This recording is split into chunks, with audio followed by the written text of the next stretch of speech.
Tahu nggak kondisi di Saudi Arabia hari ini? Jadi kondisinya sama dengan negara-negara Timur Tengah yang bebas. Dulu para perempuan Saudi itu sama sekali nggak boleh keluar rumah kecuali didampingi oleh suami atau saudara laki-lakinya. Kalau didampingi sama mahramnya atau muhrimnya, dia nggak boleh keluar. Nggak boleh nyupir mobil sendiri, nggak boleh nonton bola. Pokoknya semua-mua nggak boleh. Sekarang enggak, bebas. Perempuan Saudi bahkan nggak lagi harus keluar pakai abaya. Abaya itu kayak pakaian yang jilbab panjang gitu. Mereka bisa keluar dengan potongan rambut terbuka dan potongan rambut pendek model Demi Moore sekarang menjadi tren di Saudi hari ini. Saudi menyadari bahwa membelenggu masyarakatnya dengan doktrin-doktrin agama yang sangat kaku ternyata nggak membawa kemajuan apa-apa bagi negaranya. Iya dulu ya, ketika proses penguatan kekuasaan Bani Saud yang kemudian menjadi Saudi, mereka butuh sebuah ideologi untuk menjaga atau untuk melestarikan kekuasaannya. Maka Bani Saud saat itu bekerja sama atau mengadopsi pikiran-pikiran Muhammad bin Abdul Wahab yang kita kenal dengan pikiran-pikiran Wahabi. Nah, Saudi ini kemudian menerapkan ajaran Wahabi. Tujuannya apa? Tujuannya agar kekuasaan politik Bani Saud atau Raja Saud pada saat itu langgeng dengan agama sebagai doktrin kerasnya. Sehingga masyarakat yang teriak langsung blep, dicap kafir, dicap menentang agama. Kekuasaan Bani Saud seolah-olah bagian dari kekuasaan agama. Dan ideologi Wahabi menjadi basisnya. Tapi ideologi ini memang ideologi yang kacau. Ideologi yang memandang Islam kebanyakan dari simbol-simbol belaka. Ideologi yang sangat keras, yang ruang toleransinya sangat sedikit. Karena kekerasannya itu, iya kekuasaan Bani Saud tetap langgeng selama sekian puluh tahun. Tapi disadarin ternyata ideologi ini nggak membawa perkembangan apa-apa bagi masyarakat Saudi. Untung aja negara ini memang kaya minyak. Minyaknya banyak. Dan minyak sebelum dekade belakangan ini menjadi pusat kekayaan dunia. Saudi adalah pengekspor minyak nomor 2 di dunia. Dari situlah kemudian semua kekayaan, semua fasilitas dan keuangan negara berlimpah. Saudi punya Aramco, punya banyak perusahaan-perusahaan minyak. Tapi sekarang ketika dunia berubah, orang-orang berpikir tentang energi alternatif. Orang-orang berpikir bahwa energi fosil akan habis. Saudi mikir, dia nggak bisa lagi menggunakan minyak sebagai kekayaan utamanya. Dia harus mengembangkan manusianya di dalam. Harus membuka diri agar orang-orang bisa masuk Saudi, agar investasi bisa masuk Saudi. Kalau dulu ideologi Wahabi digunakan Saudi untuk melanggengkan kekuasaan, tetapi nyatanya sekarang ideologi ini dianggap sebagai penghambat kemajuan masyarakat di Saudi Arabia.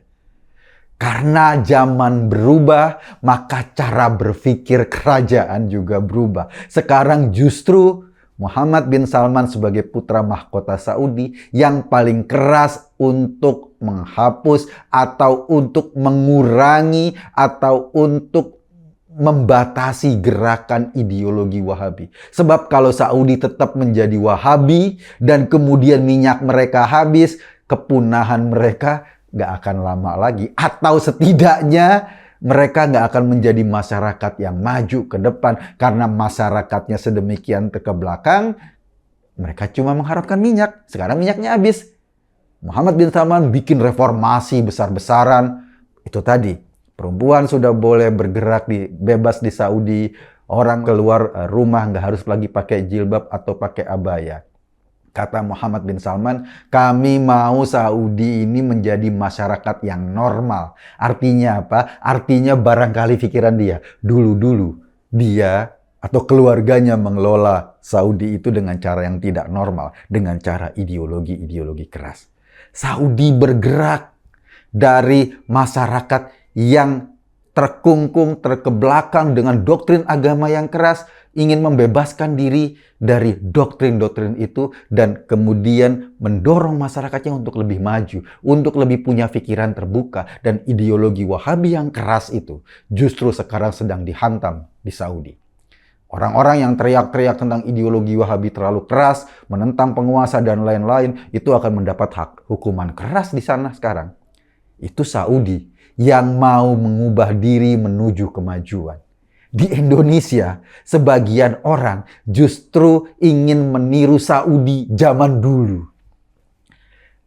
Ada kasus, ini terjadi di Payakumbuh, Sumatera Barat. Jadi ada seorang camat namanya Dewi Novita. Dia pakai akun media sosial namanya Dewi Centong.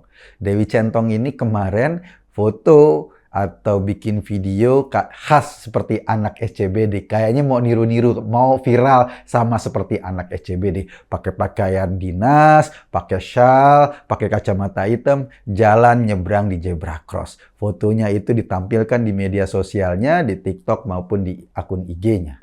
Sialnya, foto Dewi Centong itu atau video pendek yang biasa-biasa aja menurut gua dibaca oleh pengurus MUI Payakumbuh, dan kemudian pengurus MUI Payakumbuh itu mencela Dewi Centong dan mengatakan bahwa tindakan Dewi Centong itu melanggar syariat.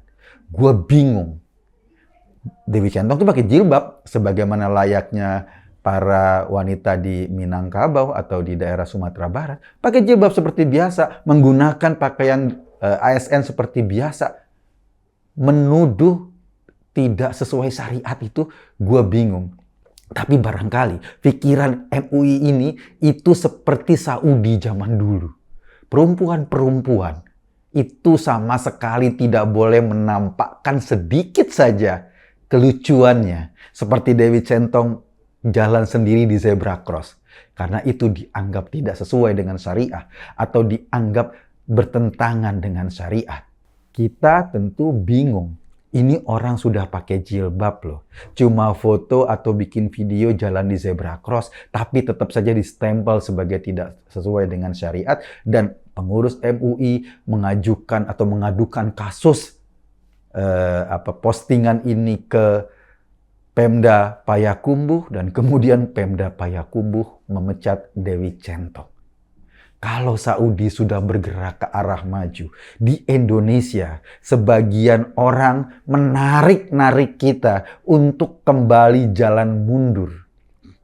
Saudi aja udah ngerasain kok, ideologi ini adalah ideologi yang membuat perkembangan masyarakat stagnasi atau bahkan mundur. Tetapi sebagian orang di Indonesia mau mencontoh Saudi zaman dulu yang Saudinya sendiri sudah berubah. Kalau saja ada lomba mirip Saudi, kayaknya ya, orang Indonesia, terutama pengurus MUI Sumbar itu dia menjadi orang atau menjadi juara satu. Paling mirip sama Saudi zaman dulu. Sementara Saudinya sendiri, orang Saudinya sendiri itu juara dua. Karena mereka sudah berubah. Jadi Indonesia mau ngikut Saudi zaman dulu, Saudi sudah meninggalkan itu semua menuju pada era kemajuan. Kasus-kasus di Indonesia, terutama yang berkenaan dengan agama, selalu menempatkan perempuan dalam tempat yang tidak enak. Coba lo lihat deh, kasus-kasus tentang perempuan berkenaan dengan isu agama. Jilbab, poligami. Mereka atau perempuan-perempuan itu harus tunduk patuh pada suaminya. Dan lain-lain. Melulu kasusnya ujung-ujungnya adalah menempatkan perempuan dalam posisi yang periferal, dalam posisi pinggiran, dan laki-laki sebagai posisi utama. Padahal di Saudi sendiri, sadar bahwa potensi perempuan untuk dikembangkan dalam mengelola ekonomi, mengelola masyarakat itu harus ditumbuhkan, jangan dikungkung. Kita ingin mengungkungnya dalam kacamata yang sesuai dengan abad kegelapan dulu.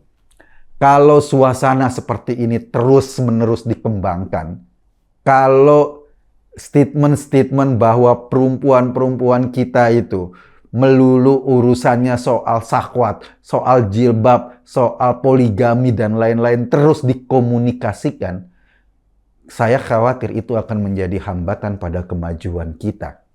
Sorry, kalau bicara soal perempuan, bicara soal pakaian, itu nggak melulu sebagai cara pandang seksis loh, cara pandang seksual. Enggak. Makanya ketika isu ini dibawa bahwa lu orang yang nggak pakai jilbab itu ahli neraka, sangat liberal dan lain-lain. Ya nggak gitu-gitu juga kali. Kenapa? Karena soal jilbabnya sendiri aja kan masih jadi perdebatan para ulama. Ada yang mewajibkan, ada juga yang tidak mewajibkan. Jadi jangan menarik-narik itu dalam konteks yang lain. Tapi yang paling penting adalah potensi perempuan itu harus disamakan dengan potensi laki-laki agar pergerakan sumber daya terus bergerak ke arah kemajuan. Kalau tidak, atau kalau perempuan kita ditarik pada abad kegelapan seperti Saudi dulu, ditarik pada ideologi-ideologi Wahabi, wajar kalau kemudian ekonominya tidak berkembang signifikan. Atau kalaupun berkembang signifikan sangat mengandalkan dari minyak, dari sumber alam, tapi manusianya akhirnya tidak bisa berbuat banyak. Sementara kita sebetulnya sudah jauh lebih maju dari Saudi. Dari dulu kita kenal banyak tokoh-tokoh perempuan, Cut Nyak-dien, R.A. Kartini. Sejak sebelum zaman kemerdekaan, tokoh-tokoh perempuan kita sudah berdiri sama dan sejajar dengan laki-laki. Kita nggak mau potensi-potensi ini kemudian dihancurkan oleh cara pandang yang dulu diwarisi oleh Saudi. Zaman dulu dibawa ke Indonesia, dikembangkan untuk merusak kebudayaan kita. Gue Kokun tadi cuma mengajak Anda berpikir, kesimpulannya terserah Anda. Terima kasih.